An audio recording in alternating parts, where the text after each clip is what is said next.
BNP না জামাত?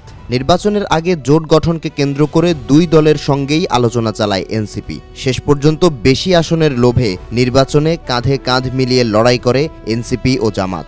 তবে 18 মাসের মধুচন্দ্রিমা শেষে এখন বিচ্ছেদের পথে দুই দল। সম্প্রতি জাতীয় মুক্তিযোদ্ধা কাউন্সিল অধ্যাদেশকে আইনে রূপ দিতে বিল পাশ করেছে জাতীয় সংসদ। অধ্যাদেশটি অপরিবর্তিত রাখায় পাকিস্তান হানাদার বাহিনীর সহযোগী হিসেবে বহাল থাকল জামাতে ইসলামীর নাম। এই বিলের বিষয়ে জামাতের পক্ষ থেকে আপত্তি জানিয়েছে দলের আমির ও বিরোধী দলীয় নেতা শফিকুর রহমান। পাশাপাশি সংসদে বক্তব্য দেন তিনি। তবে অনাপত্তি জানিয়ে বিলটি সমর্থন দিয়েছে এনসিপি। এতেই প্রকাশ্যে এলো জামাত এনসিপির দ্বন্দ্ব। বিলটির ওপর আপত্তি জানিয়ে ডাক্তার শফিক জানান, পাকিস্তানের সহযোগী শব্দটি জাতীয় মুক্তিযোদ্ধা কাউন্সিলের সংজ্ঞায় অন্তর্ভুক্ত করেছিলেন ফ্যাসিস্টের বিকৃত প্রতীক শেখ হাসিনা। তার দাবি, ৭১-এর চরম পর্যায়ে কার কী ভূমিকা ছিল তা আল্লাহ ভালো জানেন।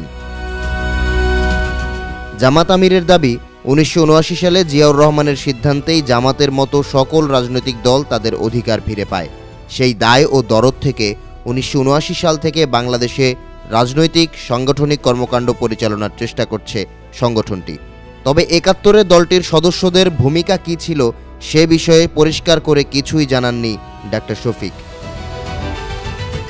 পরবর্তীতে স্পিকার হাফিজউদ্দিন আহমদ বলেন, জাতীয় মুক্তিযোদ্ধা কাউন্সিল বিল সম্পর্কে এনসিপির কোনো আপত্তি নেই, তাই বিলটিকে সংসদের নজরে আনার জন্য সংসদকে অনুরোধ করেন তিনি এবং কণ্ঠভোটে পাশ হয় জাতীয় মুক্তিযোদ্ধা কাউন্সিল আইন। যদিও এর আগে সংসদের বিশেষ কমিটির প্রতিবেদনে নোট অব ডিসেন্ট জানান জামাত সদস্যরা। তাদের দাবি ছিল, কোনো পরিবর্তন ছাড়াই অধ্যাদেশটি পাশ হলে বর্তমান জামাতে ইসলামী, মুসলিম লীগ ও নেজামে ইসলামের মতো দলগুলো তৎকালীন পাকিস্তানের সহযোগী হিসেবে বিদ্যমান থাকবে, যা কোনোভাবেই যুক্তিযুক্ত নয়।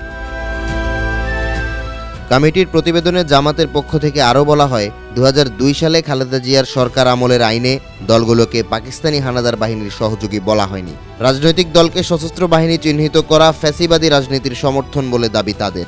এছাড়াও বীর মুক্তিযোদ্ধা ও মুক্তিযুদ্ধের সংজ্ঞা পরিবর্তনের দাবিও জানানো হয়। কারণ ১৯৭১ সালে ২৬ মার্চ থেকে ১৬ ডিসেম্বর পাকিস্তান সেনাবাহিনীর পাশাপাশি তাদের সহযোগী অর্থাৎ রাজাকার, আল বদর, আল শামস ও জামাতের বিরুদ্ধে যুদ্ধকে মুক্তিযুদ্ধ হিসেবে সংজ্ঞায়িত করা হয়েছে।